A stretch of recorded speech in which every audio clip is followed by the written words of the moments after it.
What's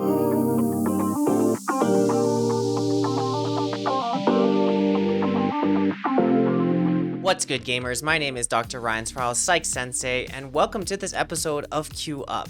Before we load in, please remember to like, comment, and subscribe so I can continue to vibe and bring you more of these fun and insightful conversations. And whether you're a student, a player, a coach, and you want that sweet brainy blue buff, stop by my website, psychsensei.com, and while you're there, boost your mental mana bar by signing up for a free consultation where you and I can talk one-on-one, find your win condition, and start working towards it today. And if you really want to get in my head, make sure you follow me on Twitter at @ThePsychSensei. And remember, gamers, stronger mental wins. In this episode of QueueUP, I sit down with the powerful Cam Adair. Cam is a passionate educator and advocate within the gaming addiction space and is the founder of Gamequitters. Join me for this insightful conversation where Cam discusses his own journey of gaming addiction, discusses how to break up with gaming, and what to look out for in problematic gaming. Are you ready to queue up? Let's get it. What's good, gamers? My name is Dr. Ryan Terrell, Psych Sensei here, and I'm so excited to be sitting in this episode of QueueUP with my good friend Cam Adair. He's a gaming addiction expert and founder of Gamequitters. Cam, thank you for coming up to the show. How are you doing, my friend? I'm good. Thank you so much for having me. It's an honor to be here. Dude, and just for everyone out there, this is a special episode because Cam has so graciously stayed up till 11 p.m. in his time to come hang out with all of us. So let's be excited and let's get some good energy. So I'm super stoked here, bro. So let's just start from the top. Like, tell us a little bit about you, your history, like how you got into this thing, all of it, dude. Yeah, so like you said, my name is Cam Adair, and I'm the founder of Gamequitters.com, which is a support community for people who struggle with video game addiction or gaming problems. And this work really started from my own personal experience. So growing up in Canada, I was a fairly normal Canadian kid. I went to school, I played hockey, and then I'd go home and play video games. I'm 33 years old today, and so I started gaming when I was about 11. Playing games like StarCraft Brood War, CS 1.6, World of Warcraft. And gaming, very much was just like a fun activity that I had after school and hockey. I still remember dial-up internet and trying to call like my best friend and being like, dude, get off the internet. Like, I'm trying to call you. And so I'm that generation of boys who grew up with high-speed internet and online gaming. And my gaming really kind of changed when I was about 13 years old, when I began to experience a lot of bullying. And that bullying for me at school, was pretty intense. It was, kids chased me around at lunch hour trying to put me in a garbage can. It was being spit on, on a hockey bus and just stuff that was like, fairly traumatic, right? Like, let's just say what it is, right? And that led me to kind of want to escape. Right. And I no longer really felt safe at school. I no longer really felt safe at hockey. And so I actually ended up dropping out. So I dropped out of high school. I never graduated, never went to college. And instead, I was gaming. And my gaming went from just kind of a little bit after school or work or hockey, to all day, every day, 16 hours a day, in fact. And it very much was the only thing I wanted to do. It was the only place I felt safe. It was the only way I wanted to engage. And as I gamed more and more, I withdrew kind of from everything else. So friends, I withdrew from family. I withdrew from, obviously, school. I dropped out. And gaming was really just all I was doing. Of course, my parents were like, if you're not going to school, you have to get a job. And I thought that was like fair, like, okay, like that seems fair. But getting a job didn't seem very much fun. And so I actually ended up pretending to have jobs and like totally deceiving my family. And so, kind of the famous story in my experience was I had gotten a job at a restaurant where I was a prep cook. And every morning my dad would drop me off at this restaurant for work. But what they didn't know was as soon as they drove off, I'd walk across the street, catch the bus back home, sneak in through my window and go back to sleep, because I had been up all night gaming. And this would go on for, about 3 weeks before they'd be like, yo, where's the paycheck? Yeah. Right? Paycheck. And I was aware of this. And so basically I would say I quit or got fired or sort of any way to kind of just generally confuse them, right? Like just make them confused. And then I got a new job. This time it was at an internet cafe because we had those back in the day, right? And I thought this was genius, right? Because I told my parents I had a job at this internet cafe, and now they could drop me off and I could just game all night. And they thought I was working. And then, of course, this would go on for a few weeks, and then I would say I quit or whatever. And it was just to wear them down. But unfortunately, while I was gaming and I was kind of able to escape, I was still feeling depressed. I was still feeling anxious. And gaming let me escape, but it didn't fix any of those problems. So my depression, my anxiety got worse and worse and worse until one night when I actually wrote a suicide note. And it was this night, really, when I realized I needed to make a change. I'm very fortunate. I truly feel very lucky that the night, I'll never forget it. I was sitting at my computer. I was writing a note to 12 people in my life who meant something to me. And I remember that note because one of them was my dad. And to my dad, I distinctly remember saying, what I wanted him to do kind of in my honor was to open an internet cafe.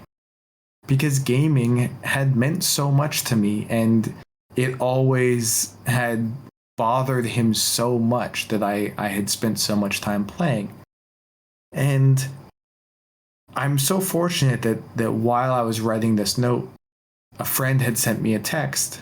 Her name is Ainsley, and she said, "Hey Cam, a few friends and I are going to go see the movie Superbad. Do you want to go?"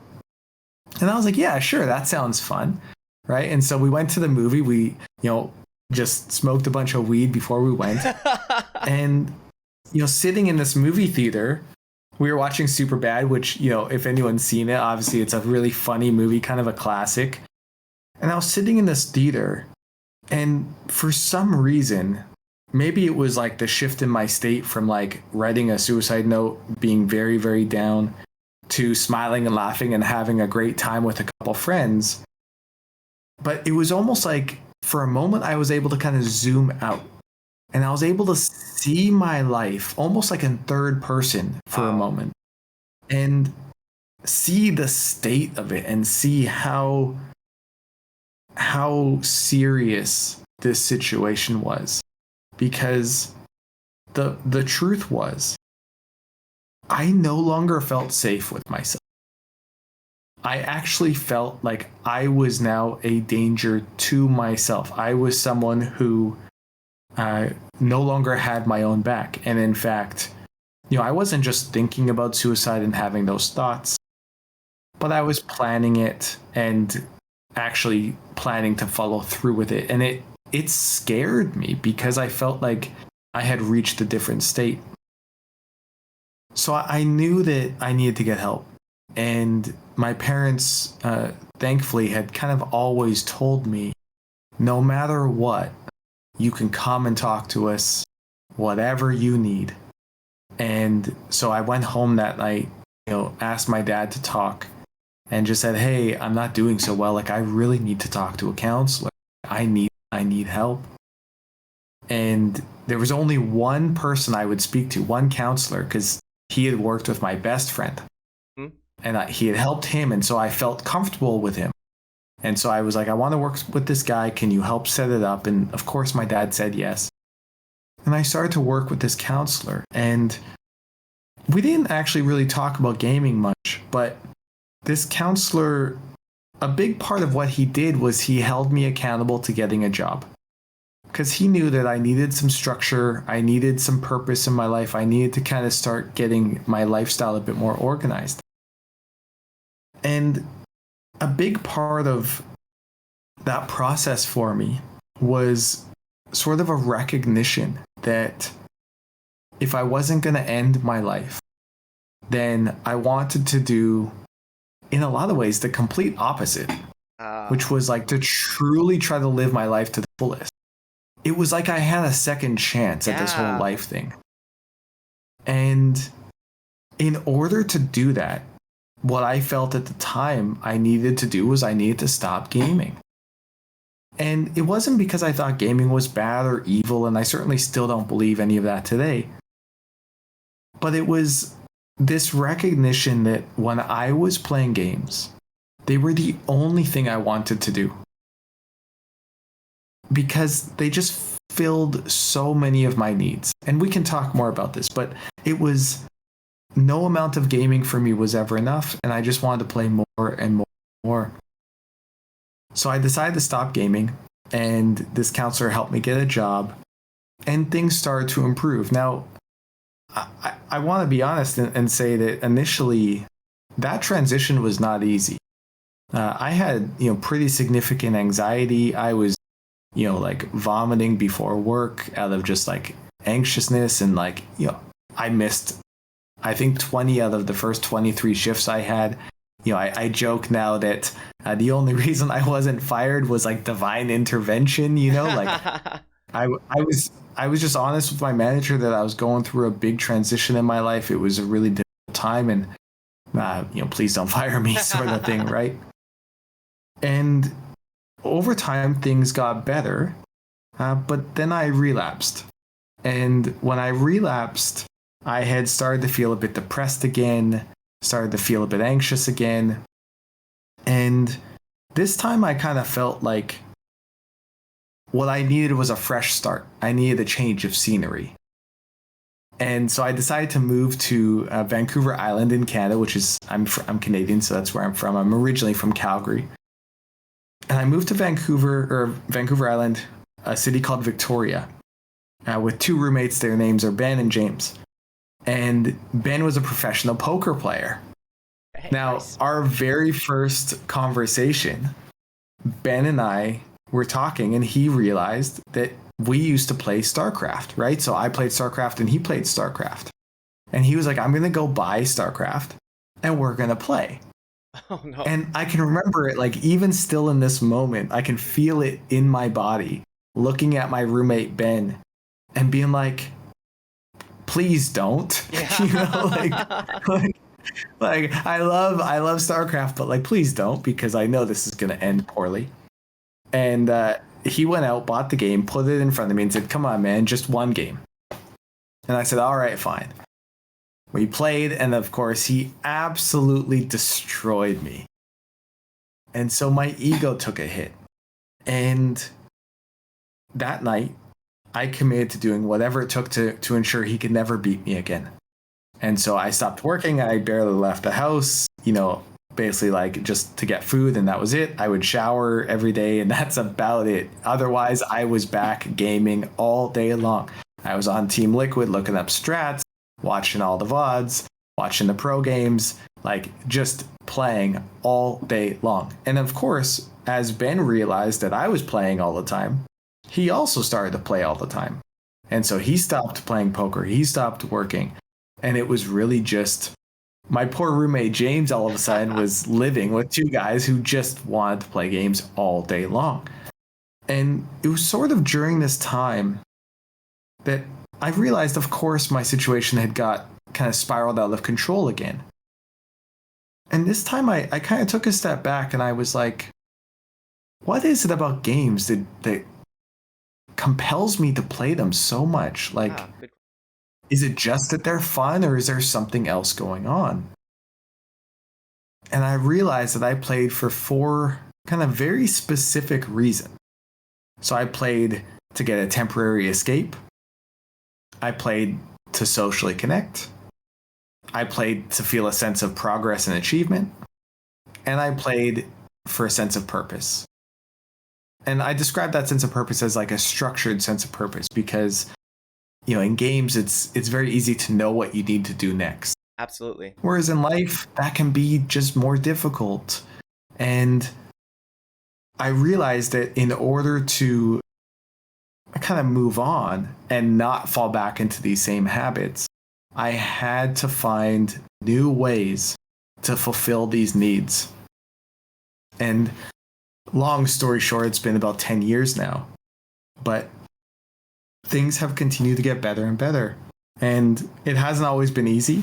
But for me, I've just known that gaming for me was a big risk, and it was something I didn't kind of want to test again. Although I did test it 2 years ago for 6 months, and we can talk about that. But I was just sort of ready to move on. I closed that chapter in my life, and I remember I allowed myself to play for 5 months. This was during this relapse. I played for 5 months, and part of that was allowing myself to kind of get that closure. And for me, that felt very important. I was ending that chapter on my own terms. No one was taking it away from me. My parents weren't removing it. But I was just like, I was able to play StarCraft, play it hard, give it my all. And then I was kind of able to move on. And I feel like that really helped me personally. But long story short, what happened was I ended up sharing, or I Googled how to quit playing video games. And the answers I found just made me so angry. Stop it. Because they were things they were things like I think it was like a WikiHow article, but it was something like, just go hang out with your friends. Oh. When it's like, okay, well, all my friends are gamers. So or it was like, just study more. It's like, well, the whole reason I'm gaming is to avoid studying. Another suggestion was like, just drink more water, as if that would somehow work, right? And it's Water. just like, oh man. It was an article that someone was given as an assignment, right, for search engine optimization. Mm-hmm. And I guess maybe it's the empath in me, but what I felt in that moment was like, surely there have to be other people who were searching for this answer. And I know as a gamer, if I read any of those suggestions, I would feel just completely misunderstood. And I would know those aren't the answers I need. And I would just be like, well, I guess I'll just go back and play games. So I felt kind of inspired to share my story. To say, look, gaming was having an impact on my life. I'm a hardcore gamer. Here's my entire gaming history. And here's what I discovered, right? Which is about the needs that gaming was fulfilling for me and how I could replace those in new ways. And that's what helped me. And kind of almost instantly, this was back in 2011, the article started to just take off. And thousands of people were reading this article and sharing their stories in the comments. So this article back, in 2011, it had 1,600 comments. And these weren't just, hey, bro, thanks so much for the article. They were like 1,000-word essays from kids all different ages. And it was so interesting to have these discussions in the comments and to hear that other people were really struggling too. And all I knew how to do at the time was I knew how to make a website, I knew how to make a forum, and I just tried to kind of create a space where we could have these discussions. So that's what we did, and that's kind of what launched Gamequitters, and things have very much kind of progressed and grown from there to many different ways. It's truly surreal. But the core of this was always someone is struggling, and how do we help each other meet them where they are? And how do we just help people live balanced and healthy lives? And that's really it. And so, yeah, I'm excited to kind of talk more about it, but that's very much my story. Man, dude, there's so many places to go with that story. First of all, thank you so much. That so powerful story in general. And dude, I'm so sorry that you had to go through that in school, where basically you got bullied and found games as a way to kind of escape that terrible reality of school and going to school, stuff like that. Something else that I really want to highlight that I'm not sure other people have is that mode of insight of the realization that I need help, or even well, one, admitting that I need help, two, realizing that they need help, and then three, actually going out and seeking help. I think that is something your story, and that's something, and I think that's about you in general. And I guess I'm wondering, like, how do you balance, I guess, people saying like, oh, this is, I'm not addicted to games. I'm training in games, or I'm trying to really study and invest time so I can do something with it. Like, how do you have that discussion? I love that question because I think this is such a great opportunity to really highlight what it takes to go pro, or what it takes to be a professional. And I can share sort of from my experience growing up in Canada. I was a high level hockey player, and hockey in Canada is a big deal. Big thing, yeah. You know, I had sports psychologists, I had personal trainers. I went to school where before school we had hockey practice, and then we left at lunchtime at school to go for training. And this was a serious thing. I remember there was a gentleman who we worked with who would do like visualization and meditation and stuff before I even knew what those words even meant. We were doing yoga and stuff before I even knew what yoga even was. This was serious. And I had a chance, I had a chance to go pro. And what's interesting for me is there's sort of my biggest rival growing up in hockey. His name is TJ Gagliardi. We always were going at it, very physical and kind of in each other's face. I wouldn't say he was necessarily more talented than me. We were kind of similar players, like probably like always having a fight to kind of make the team sort of. And what's crazy about TJ is he actually made the NHL. Oh, shout out like TJ. It blows my mind. And he actually played for our hometown Calgary Flames. Like, Nice. It's like I'm like blown away. And really, like, shout out to him. Like, he did it. Like, props to him. But what it speaks to me is that although I took hockey seriously and I played and I was really passionate about it, during the off season, I was smoking weed and playing video games. I wasn't training. I was messing around. And I'm sure TJ was training, right? And I think that, hockey's an interesting one because you don't get to play hockey 16 hours, but you can with games. And I think that where people get misled is that just playing a lot is what's going to make you good. Obviously, like, playing and putting in the hours is part of it. But ultimately, there are like hundreds of thousands of people who are playing a lot. What's ultimately going to separate you are all the other habits.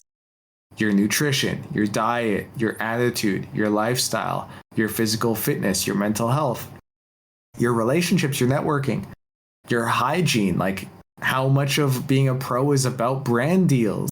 And you walk into a brand meeting and you haven't showered for 4 days. Like, these things matter. And all these things are ultimately actually going to make the difference. And so for me, it's like, if you are passionate about gaming or you want to go pro, I fully support you doing that. And are you actually taking that seriously, or are you just playing a lot? Because that's ultimately what's going to make the difference, is all the other habits, not just playing the game. And so I think that is a really great opportunity for people who are passionate about gaming to take it seriously and to have more accountability around it. Oh, I love that. I've been talking to players too, just about that. Like, oh, if I play the game, I have to get good. It's like, no, are you studying? Sleeping? Are you doing all the other things that you do so you can play well? And they look at me like, no. Like, okay, well, that's what you have to do. And they look at me like I'm crazy. So, yes, you heard it first from Cam. So, I'm wondering, Cam, like, how you or your company, how do they define gaming addiction? How do you draw that line? So I think a good example to use is just what's the difference between a passion for games and what an addiction would be, or what a problem would be. And this very much comes down to how gaming is impacting your life. So if you're gaming and it's a social benefit, it's something that you really enjoy, it's a lot of fun, and then you go to school, you're getting, reasonable grades, you're sleeping, you're eating fairly well, you're exercising. Like, this is a totally okay activity. The problems that we see are where gaming is the only thing someone wants to do. They are withdrawing from every other area of their life in order to play and increase their time that they can play, including they're no longer going to school. They're no longer doing their normal life responsibilities. They're not going to work, or they're calling in sick, or they're just no longer want to get a job. They've lost relationships. They're no longer in control. And so it really ultimately comes down to, are you in control? And are you having impact in other areas of your life because you're gaming? Now, it's important to differentiate a couple of things, because having a passion for an activity will naturally lead you to spend more time doing it, or to removing things that aren't as engaging because it's more engaging. So that context is really important, because for me, I love to DJ. I actually DJ on Twitch sometimes. Nice. And Shout out. I would never call in sick to work in order to DJ more. I wouldn't lie to my parents about me DJing. I could stop DJing and go do things I need to do and come back to. Whereas with gaming, I really struggled with that. And so I think that's an important differentiation. First of all, what is your DJ name? Cam Adair, yeah. So I said what's up in the chat. So that's Cam Adair, yep. And yeah, sometimes I stream on Twitch. I just got this red light so that I could, or this RGB light, I guess, so we could kind of like add some color and stuff. You know what I mean? I love it. So I think as a clinician too, I think it's really interesting that we also kind of say model, is it impacting daily life? Any like diagnosis I can give you, right? Like we were talking earlier, if you fit all the criteria, say, of ADHD, depression, anxiety, what have you, any diagnosis, if it's not impacting your daily functioning, I cannot diagnose. So it seems like it's kind of going along that same vein. Something else that is thing is, I like how you framed it. It's a lack of control. And the interesting thing about games is, it would be naive to think that there's not people like you or me on the other side making games, trying to make them more exciting or interactive, where you actually want to stay there and spend your time there, because that's what a company wants. Because the more time you spend there, the more money you will spend. Thus, I make money as a company. That's good. But it's really interesting because video games is an interesting, like, I don't know, like a unicorn, but some type of gray area where it can be used as a tool. There are features in which you can use it in that way to better your life, to connect with people, to feel that sense of achievement and competition. But at the same time, like a hammer is a tool. There is no pull after you put the hammer down to, I must hammer. Like the hammer doesn't want you to do it. It just sits there until you're ready to use it again. Versus video games, there are things inherently built in that make you want to come back, that draw you to it, to spend more time on it. So how do we kind of balance that? And that's the tricky gaming activity. Exactly. And I think that the way that we tend to talk about gaming is gaming exists on a continuum. Everything from recreational play to at-risk play to problematic play and then disordered play. And people can have negative impact from gaming in a variety of ways. Those can be just, okay, you're staying up a bit too late, you're more tired, you're still going to work and you're still existing in the world, you're still all good, but it's impacting maybe your sleep a bit, or especially now around monetization, which I think has really dramatically changed gaming in fundamental ways. But specifically, there's more opportunity to experience more financial harm from that. There's more opportunity to have more compulsive behavior. And so I think that it's important to recognize that gaming can be a very engaging, activity, and one that has a lot more monetization within it that wasn't the case when I was playing games. Like, there was a strategy to quit gaming back when I was a gamer that was just break the disc in half. Mm-hmm. Right? Because you got to go to the store and wait for it to open and buy the game and come back, and like, it's not going to work. Whereas now, like, you have games in your pocket accessible at all times. And so it can be harder to have those boundaries, or those boundaries can get blurred. And so I think that it's just important for us to be aware of this stuff and be aware of what our type of gaming is, or where we might be a bit more vulnerable. For me personally, that would be for spending money. I can be a bit more impulsive. And so 2 years ago, when I played CSGO for 6 months as an experiment, I had a very clear boundary. I was not opening any loot boxes because I just know that I would be a bit more vulnerable to buying another one and another one and another one. And so it's just about how we stay safe and how we keep ourselves in a good place. Again, the level of insight for you, I think that is the one thing that is really like standing out, and I would say protecting you. Just I know that if I do this, I'm probably going to do it. And this is coming with maybe a fully developed brain, right? As past 25, you can make these conscious decisions. But I'm just wondering, for those like under 25 who are playing with a literal biological disadvantage to all of the traps per se that are in games that, you know, are inherently built in. So what do you think about like those people who may want to quit games, but at the same time it's kind of normalized because, like you're saying, all my other friends are gamers and I'm not as bad as Jason. Jason is like crazy. I'm not that bad. So this kind of normalization of almost quote gaming addiction behavior, like what would you say about that? Things are different now. And specifically, especially for adolescents, teenagers, high school students, I think this becomes more challenging. The social piece is a big one because individuals now, if they're not gaming, they might struggle to have conversations at school. They might feel like they're not being included. So I have a lot of empathy about that, and it's not a very simple process around it. I think there are a couple things always for people to keep in mind. Number one, people survived for hundreds of years without video games. So although video games are really fun, there are many ways that they provide these social benefits and sense of achievement and opportunities to kind of relax. They're not the end all be all. Like, it's totally possible to live in this world and not play games, and you will be just fine if you do. And I can speak just from personal experience, right? So I'm all good. I do play chess though, and chess is a lot of fun for me.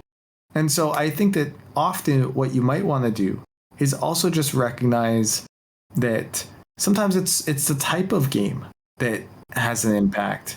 And so for me, chess is all good. It's never really been a problem for me.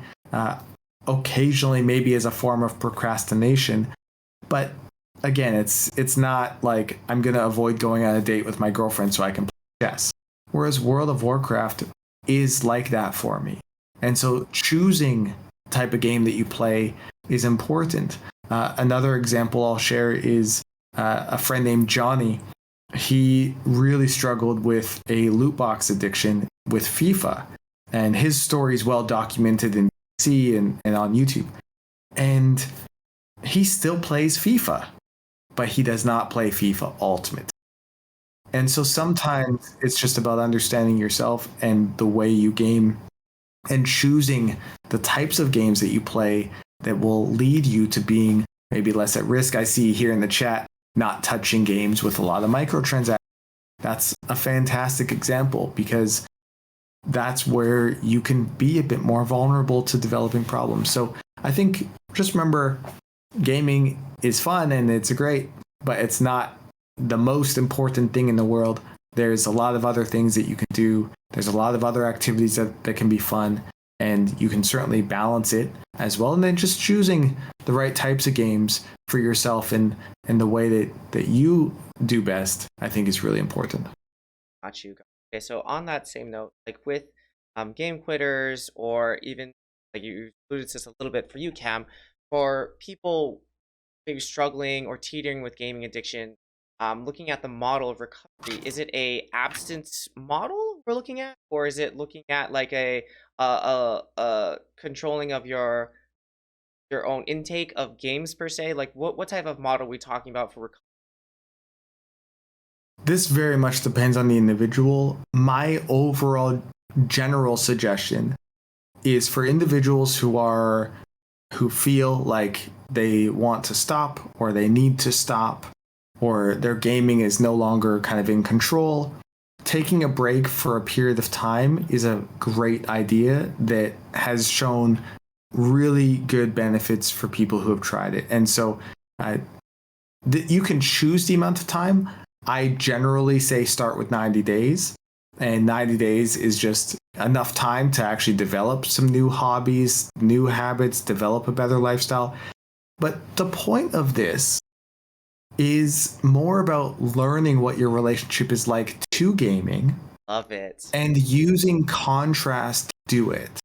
Because when you're in the thick of gaming all the time, you don't actually often know fully what your relationship is like to it. So, for instance, an interesting example I find is for individuals who stop gaming for a period of time, often initially they may experience a number of cravings or compulsions to play.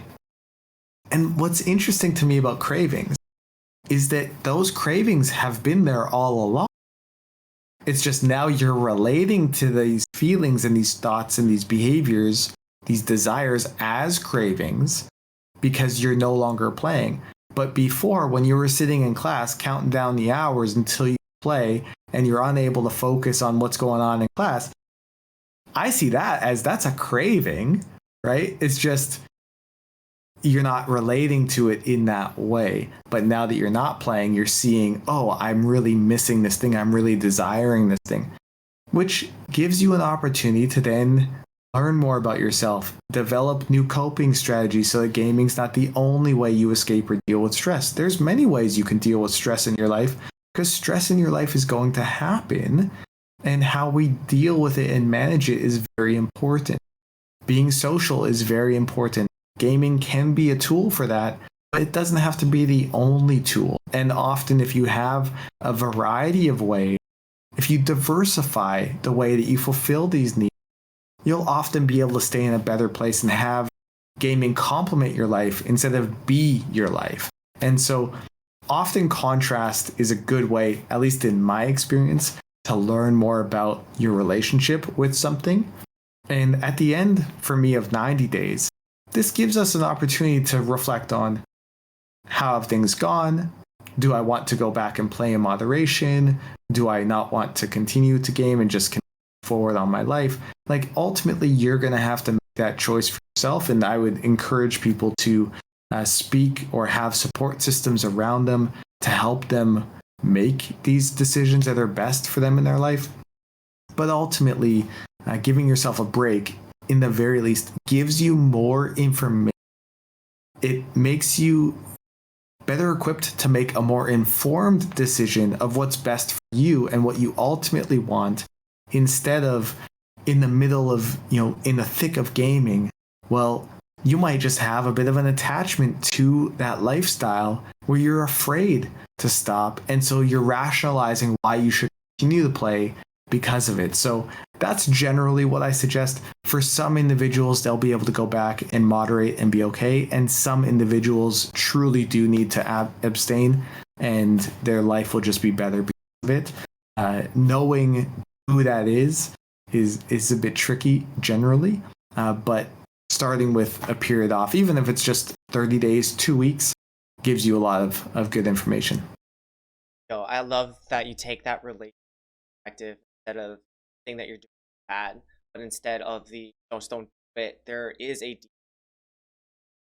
or meaning that probably game that you're getting out of it. So that and dissect it of it, we probably can make lasting changes than just don't do it. I love that model. Yes.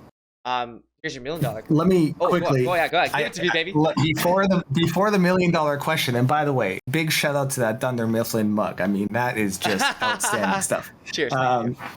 The thing I want to kind of share just quickly is that, especially now, for so many individuals who may kind of find themselves, in this situation where maybe there's a problem or they're thinking about taking a break. Often we start gaming now so young, right? True. 2, 3, 4, 5 years old. The average screen time for toddlers under 2 years old is 3 hours a day. Like, this stuff blows one's mind, right? People start gaming so young these days that individual may never have even had a chance to have developed other hobbies or activities or to try something else. So gaming is what you know. It's what your life has been. And often the individuals that I see in our community, they're 22, 23, 24 years old. They've been gaming their entire life. So for them to take a break, that may be the first time in their life they've ever actually had the opportunity to experience something else. And I can tell you so many stories of individuals, but one in particular stands out because he was a 17-year-old kid named Andrew who just found himself gaming a lot, kind of deceiving his family. I wouldn't say that he had addiction per se, but he related to, like, it was causing him to behave in a way that wasn't how he wanted to behave. So he decided to stop. And a big thing I talk about is you need to find replacement activities. Like, even if it's just a mere survival strategy, right? You need some other things to do. Absolutely. So he picked up the family camera and he started taking pictures. And what's so incredible to me about Andrew is that it's like he discovered what he was meant to do in the world. And this camera, this family camera, has led him to going to New Zealand, to going to Central America, South America, often on mission trips, taking photos, being mentored by National Geographic photographers. It's like he just found his true passion. And his story to me is so inspiring because it's, regardless of gaming, if he didn't take that break, he may have never picked up that camera and truly discovered, like, what was really what he's meant to do here on this planet. And so often just recognizing you may have never had an opportunity to live your life without gaming or to see what your life is like with other activities, whether you introduce gaming back in or not. And so I think it can be powerful to just give yourself a bit of a break, see what your relationship is like, and maybe see there are some other things in your life that you do discover are amazing passions that you've now had. And gaming can still be there, but it doesn't be the only. Absolutely. I love that. And looking at the function of the behavior, excuse me, not just the behavior, where Andrew was probably looking for something, their creative passion, having a new hobby, something, but in taking a break, he was actually able to find that and pursue it. And as you're speaking, that kind of blew my mind too, of like, okay, get access to video games when I was a kid, you have to actually have the physical Game Boy. That was the first one that you could take around was a Game Boy, or like the Sega one that took like 6 AA batteries, which is crazy, to then just console games. Now they're everywhere. And yeah, the other day I just saw a parent on the plane just shove a screen in front of their face to make them quiet on the plane, because that's what, no one wants a crying baby, but it's just, very effective. Super effective. Before we just had TV as your babysitter, but now we have iPhone and YouTube. That's so even thinking about that, yeah, starting them literally young, and the realization of, wow, this may be the first time that they're just like chilling without it. And what is that like? And I'm so like, my mind's going like, yeah, that's kind of like having a baby just addicted to meth when they come out. Like, they just don't know the world any other way, which is kind of sad. Again, don't want to do the direct comparison, but that was exactly where my mind went.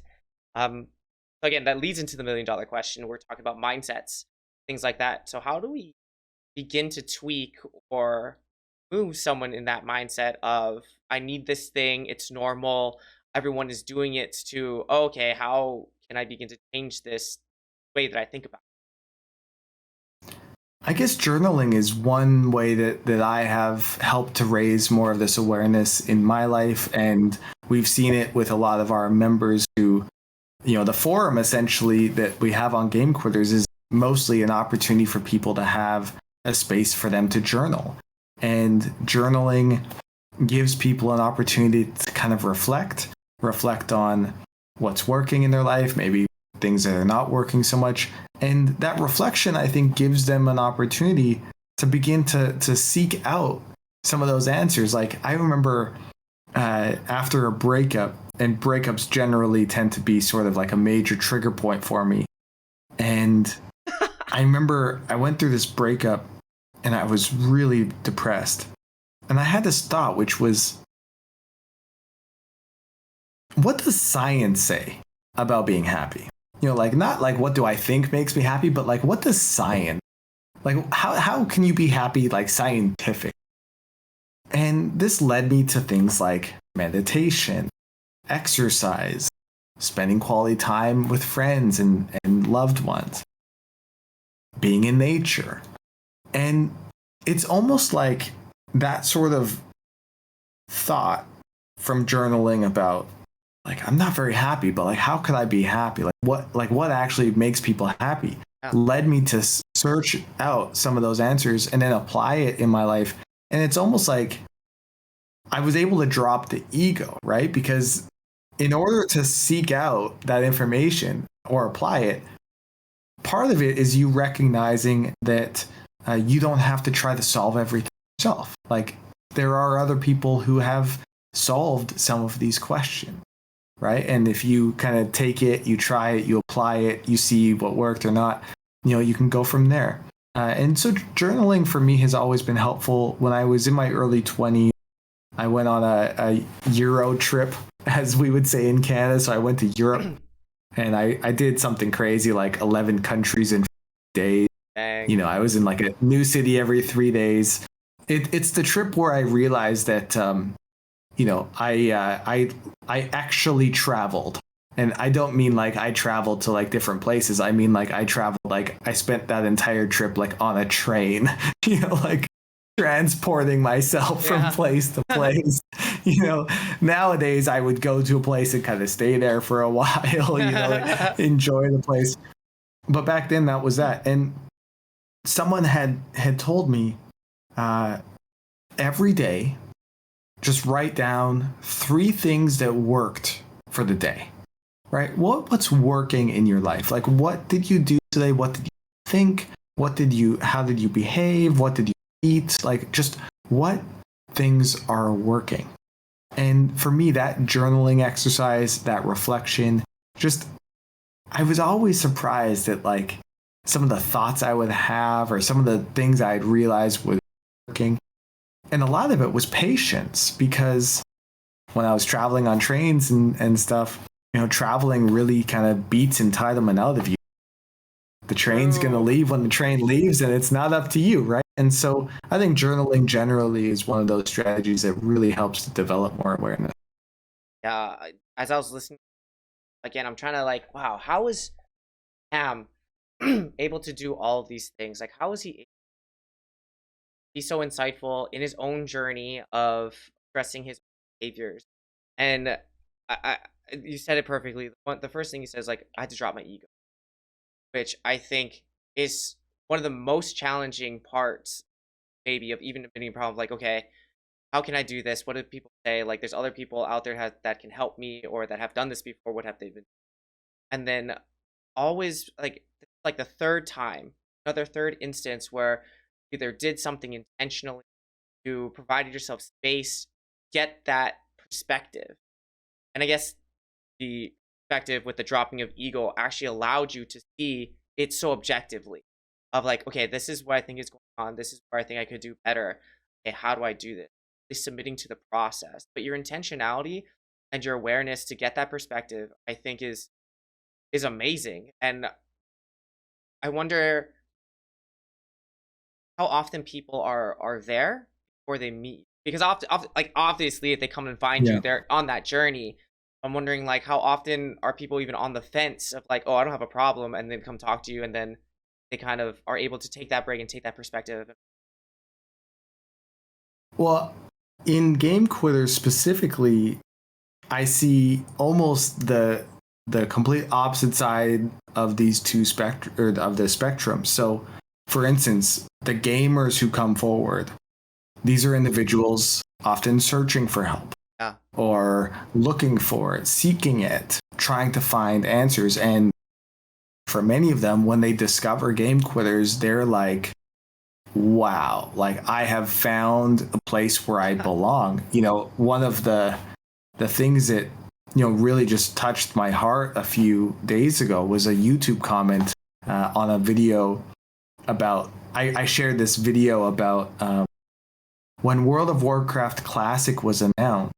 I had like intense cravings to play the game for over a year before it came out. Like, I remember sitting in an Airbnb on a speaking tour. A lot of my work pre-COVID was speaking.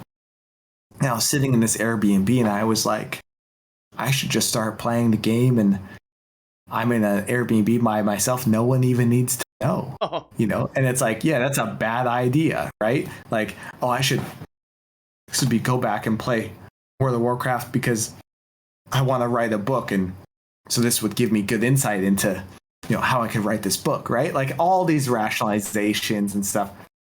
And I made this video just about that experience and about how World of Warcraft for me was like so meaningful, especially socially. And it was there for me during a time in my life where things were hard. And like, it was almost like I was able to pay tribute to that. And since then, like, I have no desire to play the game. It's almost like I need to express those feelings or emotions in that way. And I did. But the YouTube comment was someone saying, like, it was as if they had finally seen themselves, right? They were like, wow, like, this is,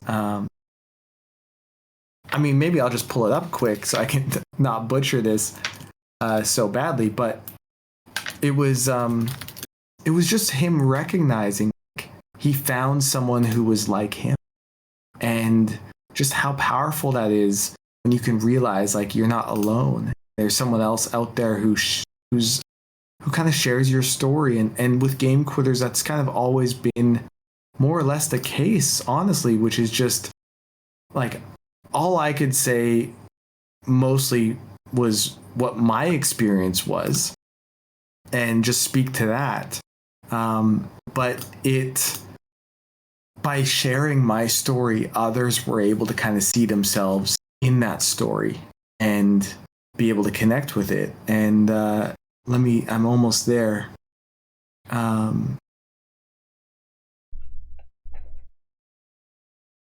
Oh yeah, so here he is. So he says, "Thank you. I can't believe I found someone. I can't limit my play at all. It's either I 24/7 neglect literally everyone and everything, or I don't play at all. I've tried to limit it, but I just can't. I thought I was alone." And like for him, that can be like a transformative moment in his life, and it really like if I can just be a voice to that, like that for me makes all of it worth it. Like all of it is worth it. And so, yeah, that just really kind of touched me, and hopefully maybe doing this interview, also speaks to someone who sees it. Sure, 100%. I guess I'm wondering on the other side for you, here, gaming addiction or game quitter. I'm sure people might get triggered of, oh, this person is trying to take down my love of gaming or take down my competitive drive to try to go pro. And I'm wondering, like, what would you say to those stigmas when they hear what you're trying to do, what you're trying to promote? What would you want to correct or address just off the bat? Every gamer knows someone who plays too much. This isn't a giant secret in the community. With that, it allows us to kind of reflect on like, why are we like, what are we defensive about? Now, occasionally, people will have this defensiveness because they think I'm anti-gaming, right? So every talk I do, every interview, I start it by saying like, yo, I'm not against gaming. If you want to play, I support your capacity to do that. If you want to stop, I want to help you be able to do that so you can live a good life. Like, that's really all I'm about. But I think it's important for us to recognize that for so long, for decades, gaming has been under attack. Those aren't your real friends. Gaming's not a real passion or activity. All gamers are losers, virgins, nerds, right? Like, these are under the stereotypes. Gaming makes you violent. And that has kind of unfortunately led to the gaming community just generally being very defensive about their activity. And in some ways, I totally understand, because gaming is so meaningful for so many people, and it is such a compelling, interesting, beneficial activity that people engage in. Like, it's so much fun. It's, just look at where esports has gone. From when I played even when I quit in 2011, it was like StarCraft in Korea, and that's about it. And now it's like middle school leagues, high school leagues, college, right? All over the place. So it's progressed so far. And the gaming community should be very proud of that. And yet, I think the response to, say, the World Health Organization classifying gaming disorder was as if they were saying all gamers have a disorder, which was not at all what they were saying. And if anything, they were helping to differentiate between what is a problem and what is not a problem. And in some ways, it even gave gamers an opportunity to, almost gave them ammunition against the idea that all gamers have a problem. And it's like, no, mom, like, here's the criteria. I still go to school. I still work out. I still engage with the family, right? And I play games. Like, it's not a problem. And this is the criteria they're using to decide what is a problem. So I think that, unfortunately, the response was the opposite, which was like, just terrible. And I just think gamers are the first line of. So if an individual is struggling with their mental health, if they have a gaming problem, the first people who are going to see it, and the first people that people are going to feel comfortable talking to about it, are your gamer friends. And so I think that as gamers, we need to look out for each other a little bit more. We need to look out for the gaming community a little, and maybe recognize that sort of the stigma and the stereotype of gaming, especially in the last couple of years, has dramatically changed. It's a much more normalized activity. It's a much more open and available activity. It's much more accessible. And the potential within it, not just as a player, but to have a Twitch channel, to work as an esports psychologist, to work within the esports or just the gaming industry at large. There's so many more opportunities, and we should celebrate that, but we should also honor it by taking care of the members within it.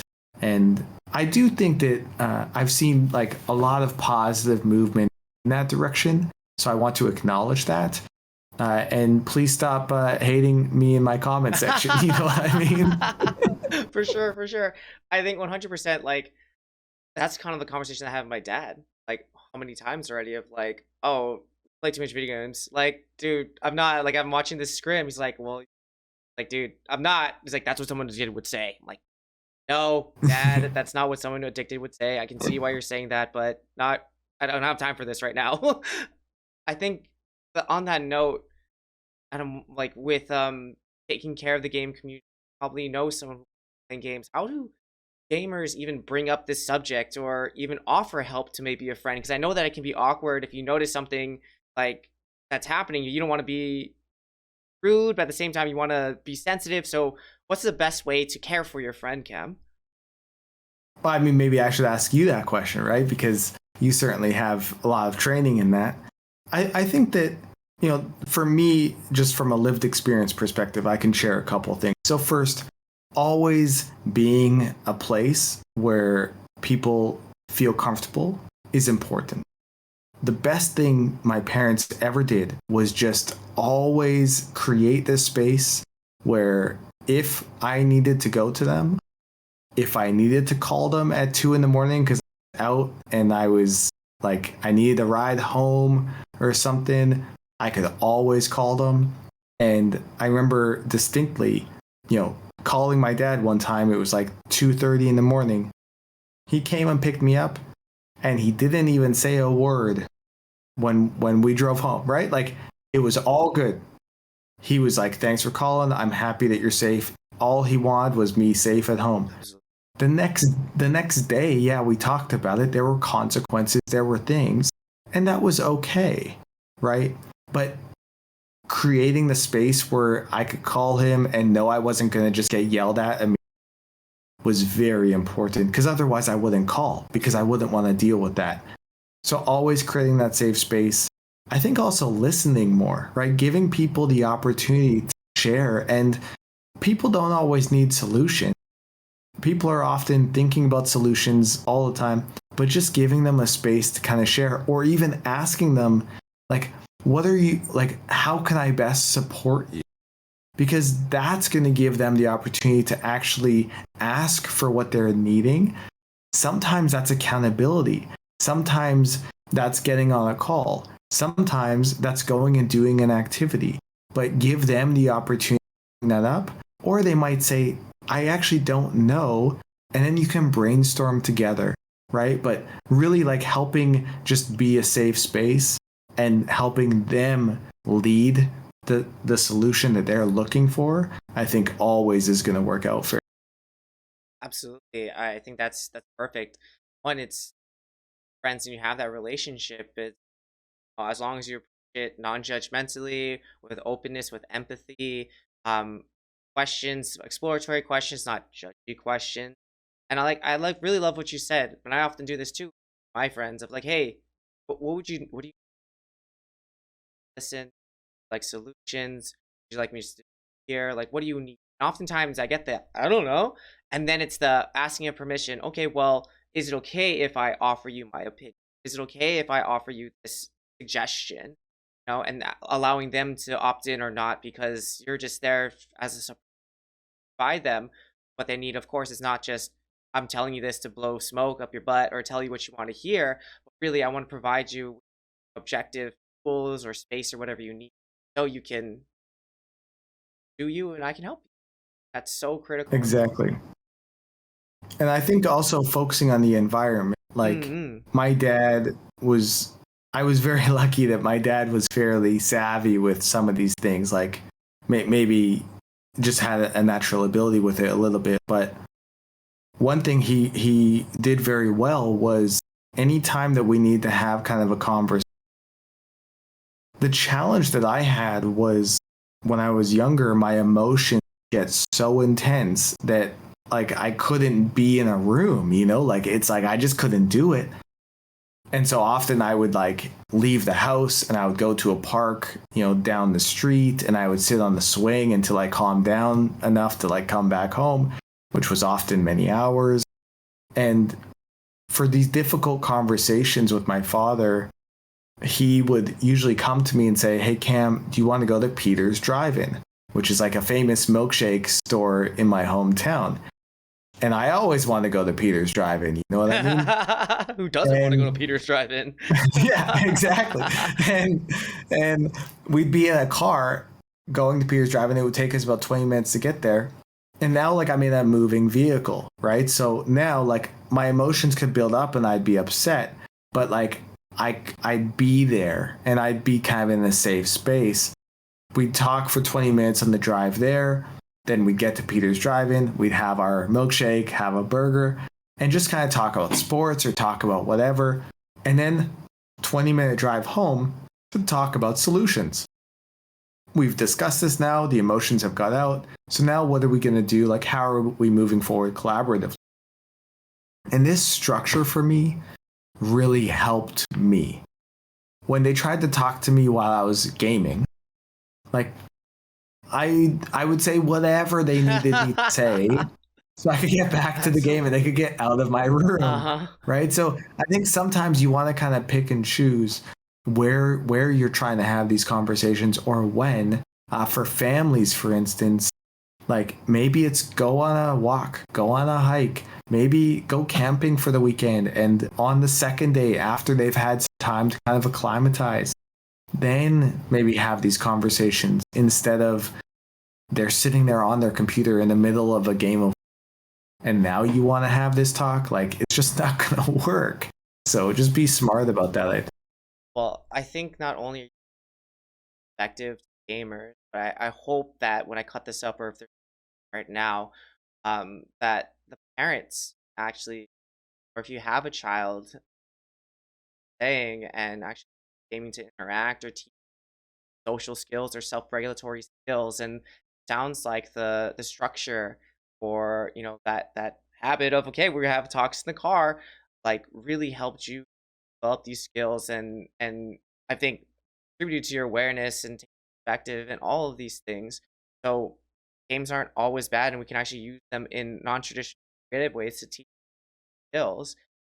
And then the funny thought slash sad thought I had, that as you're talking, was I wonder how many parents on the other side that may have used games incorrectly to muffle their children instead of using games to build relationship and teach skills. Here, have the video game, have the phone, and then when they get older, as they didn't interact with their child, it gets out of hand, and now it's your problem as a kid, and I don't know what to do as a parent. Like, they just do this. Like, how sad would that be if that is maybe how most slash some gaming addictions start, of lack of relationship with parents or lack of social family. I don't know. I'm just shooting the breeze with you, but I wonder how often that happens. The family dynamics play a significant role in the development of this issue. The research supports that as well. And I think the key thing that you just illustrated was, if we're, say, giving a phone to a kid as sort of a babysitter, an opportunity to kind of keep them quiet, have these individuals ever had an opportunity to develop healthy coping strategies for just the stresses of their life? Or have they just always ended up kind of being on their own, going off into the online world to just sort of get away from it and kind of escape? And they've never actually been taught these skills, right? And I think we could go through the education system and talk about a number of these different things around financial literacy, around coping strategies, just on a number of different angles. But I do think that if we take this empathetic approach, which is maybe someone was just never actually taught how to develop these skills, and when we teach them these skills, they can then apply them and everything is better, like, then we approach these issues from a totally different angle. Absolutely. Right. And I guess just a story I'll share quickly is I was on tour in Brisbane, Australia, and I spoke at this private school, and I spoke to this group of students, so about 200 students, I think maybe ninth grade, so I think that's around like 14, 15 years old, I think. And I spoke to them and just, I shared my story. I shared sort of things to be watching out for. And I shared some practical strategies like avoid binging, all holidays, right? On the weekends, try and keep things kind of a bit more, just regulated. And I just kind of shared some strategies, shared some ideas. And ultimately, what they chose to take away is what they chose to take away. It's a big part of, when I'm speaking. It's like, this is some stuff you can keep in mind, but if you want to ignore everything I share, that's also okay. And I went and spoke to the same students a year later. And because I had spoken with them the year before, I didn't want to kind of go through the same shtick, right? Like, they've already heard me speak. Right. And so I asked people to share, was there anything from last year that you implemented or that you took away? Like, what? And if nothing, that's also totally okay. Like, right. But I'm just curious, like, was there any change? And there were a couple things I noticed. First, the first year I went, when I asked how many students were not gaming, it was about 10% of the class. So almost everyone was playing. The year when I followed up, it was about 30% of the class was just not gaming regularly as much, right? Which was interesting. But when I asked for like key strategies or takeaways that they implemented, the thing that really stood out was just being more mindful of having a balance of different activities. Like one student found that he really liked to go fishing, and so he'd spend more time going fishing on the weekend instead of gaming when he gamed. Other students shared that like during the holidays, they gamed and maybe even more than normal, but they were a bit more mindful of, okay, I don't want to get out of control, which then causes me problems when I go back to school and now like my whole routine is totally out of whack. They were more mindful on the weekends to not just spend the whole weekend gaming the entire time, and maybe like start the weekend by getting outside, going and doing some different activities, and then playing a little bit, and just kind of structuring their weekends or their days a little. And for me, that was so inspiring because they implemented that themselves after they were given the opportunity to know what they could implement, right? And then they were able to apply it in their own life and get good results from it. And so I think this always comes back to education and giving individuals the opportunity to know first how we prevent these problems, because these problems can be prevented, and just generally that's going to be better for our culture in the long term anyway. And if things have kind of got a bit out of control, how we can start to dial that back and how we can get it back under control so we can live a balanced life. And when we provide people with this opportunity, people are generally pretty good about learning and implementing and taking things away and applying it in life. Wow. Just the thought of there is another way. There's other things Yes. you can be doing. Wait, what? Yeah, you can be doing other things. Have you been doing stuff? I can do that, and giving them the freedom of choice to choose health or what they think is health. Especially for a kid, I can see how powerful that could be. Everyone's telling them what they could be, should be doing. Society is telling them to conform or conform, and they're saying, "Oh no, you what?" Yeah, and as you're speaking, I'm wondering, just in general, for those taking it out there, or now the big thing is Riot just turned off all chat in League of Legends. I saw that. Pretty funny. Good change, I think, or just a good change in general. Like, how often people looking for those four things: escape, social progress, purpose, achievement, what have you, and the unfulfilling of needs, and then becoming just a person. And then oftentimes when toxic or say mean things online, we're all just hurting people. And to really ground yourself in finding some other meaning outside of the game in one of these four areas can actually improve your life. But oftentimes we just don't know what we're missing. Well, we're missing it. I love that message. Exactly. Love it. And gaming is so good at fulfilling all of these needs in one activity. Absolutely. Right? And so I love to surf.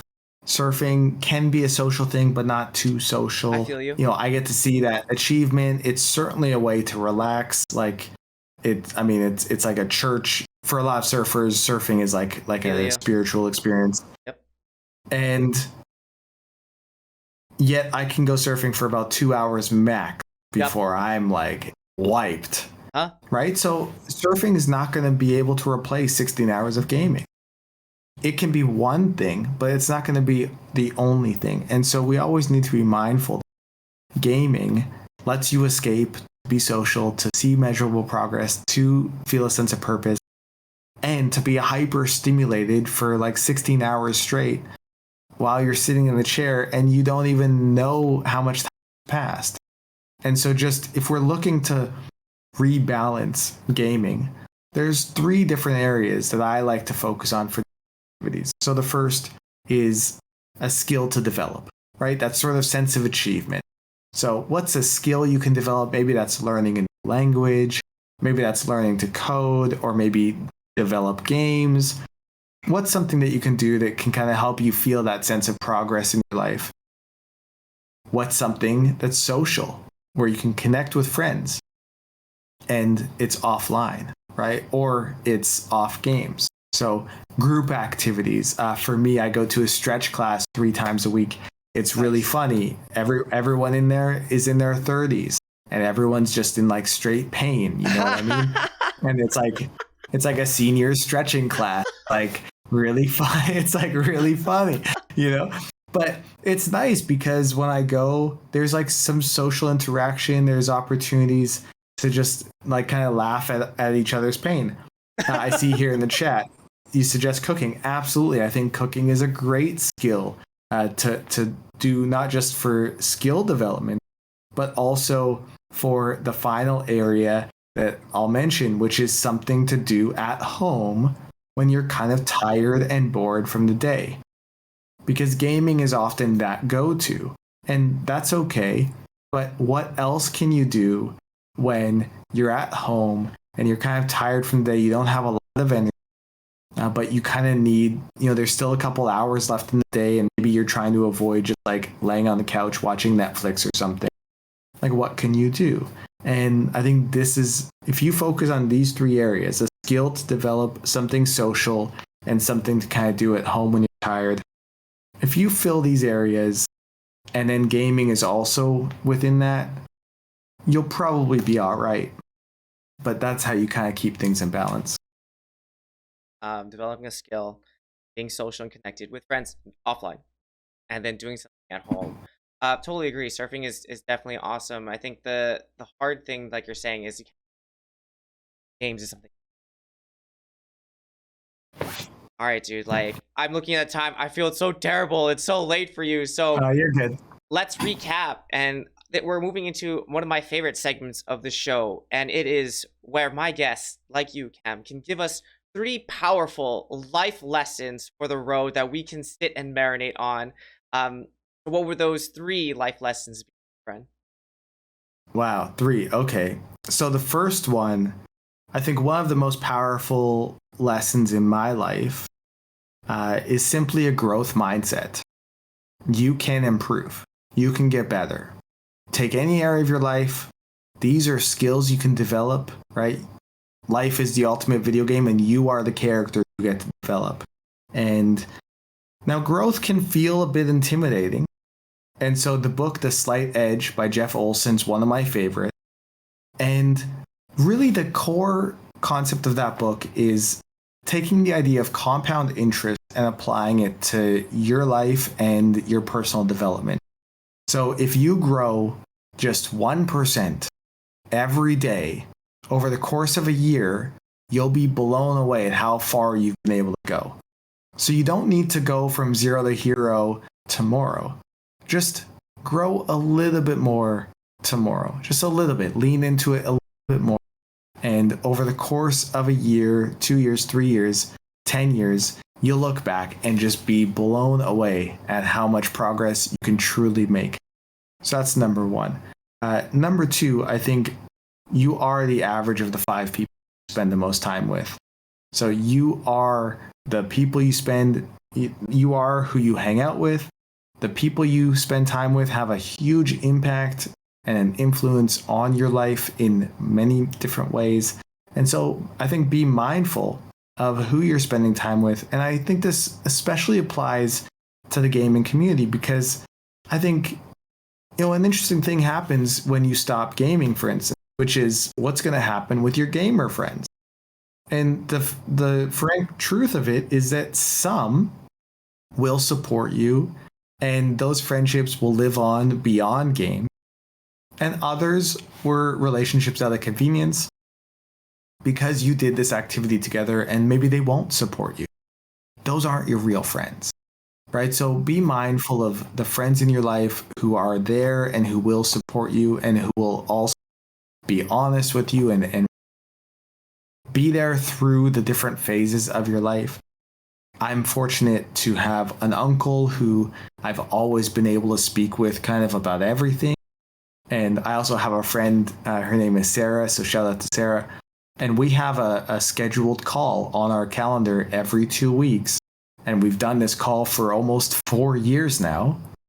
And we spend half the call kind of talking about an issue or thing in her life, a question she has in her life. And, I kind of help her with sort of like share perspective or hold space for her. And the next half of the call, she does the same for me. And this has been so helpful to have these support systems in my life that can kind of have your back and hold space for you. And I guess the third one is ask for help. Asking for help truly saved my life. I really believe that. And I truly believe that it can save. Now, asking for help obviously can happen in a very dire kind of rock bottom kind of moment. But asking for help can also happen in so many other ways. Like, hey babe, I got a lot going on today. I got a busy schedule. Like, can you just give me space today?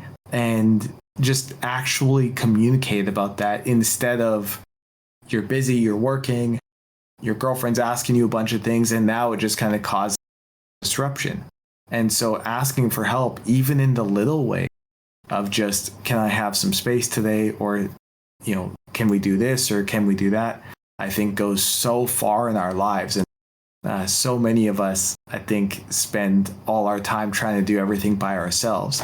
And we can really get further together. And so asking for help, I think, is always something that I'm trying to learn more and lean into more and discover more about myself.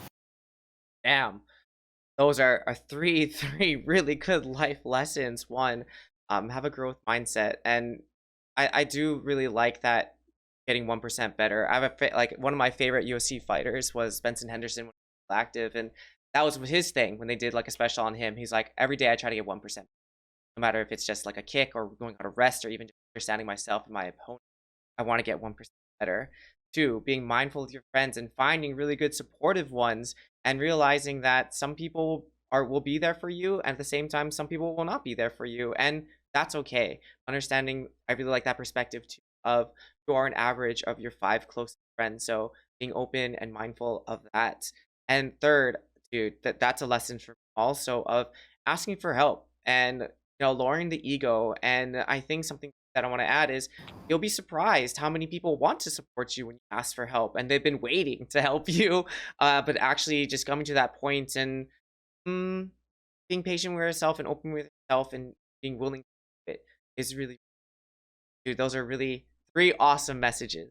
Now lastly, Cam, my friend, tell us what you got going on. Where can the people find you? Some last minute shout outs, dude. Take it away. Great.